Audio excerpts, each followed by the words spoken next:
दुखी कौवा। एक बार की बात है, किसी जंगल में एक कौवा रहता था। वो बहुत ही खुश था क्योंकि उसकी ज्यादा इच्छाएं नहीं थीं।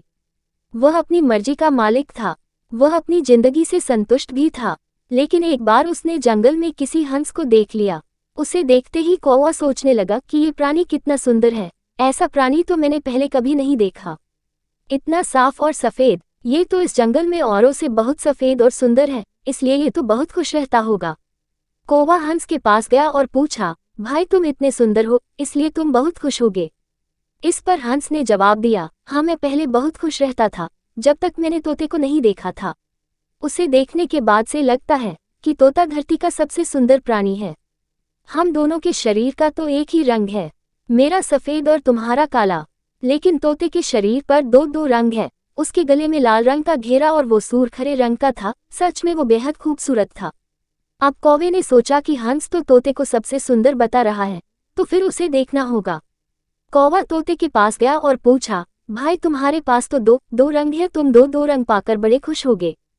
इस पर तोते ने कहा, हाँ मैं तब तक खुश था जब तक मैंने मोर को नहीं देखा था।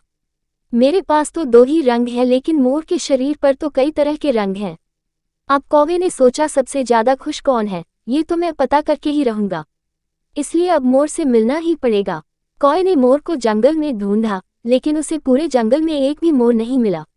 मोर को ढूंढते ढूंढते वह चिड़ियाघर में पहुंच गया, तो देखा मोर को देखने बहुत से लोग आए हुए हैं और उसके आसपास अच्छी खासी भीड़ है। सब लोगों के जाने के बाद कौवे ने मोर से पूछा, भाई तुम दुनिया के सबसे सुंदर जीव हो और रंग बिरंगे हो, तुम्हारे साथ लोग फोटो खींचवा रहे थे। तुम्हें तो बहुत अच्छा लगता होगा, और तुम तो दुनिया के सबसे खुश जीव होगे। इस पर मोर ने दुखी होते हुए कहा, भाई अगर सुंदर हूं तो भी क्या फर्क पड़ता है। मुझे लोग इस चिड़ियाघर में कैद करके रखते हैं, लेकिन तुम्हें तो कोई चिड़ियाघर में कैद करके नहीं रखता और तुम जहां चाहो अपनी मर्जी से घूम फिर सकते हो। इसलिए दुनिया के सबसे संतुष्ट और खुश जीव तो तुम्हें होना चाहिए, क्योंकि तुम आज़ाद रहते हो। कौवा हैरान रह गया, क्योंकि उसके जीवन की अहमियत कोई दूसरा बता गया। कहानी से सीख। दोस्तों, ऐसा ही हम लोग भी करते हैं। हम अपनी खुशियों और गुणों की तुलना दूसरों से करते हैं। हमारी जिंदगी में बहुत सारी ऐसी चीजें होती हैं जो केवल हमारे पास हैं, लेकिन हम उसकी अहमियत समझकर खुश नहीं होते।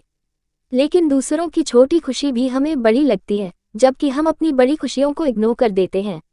धन्यवाद।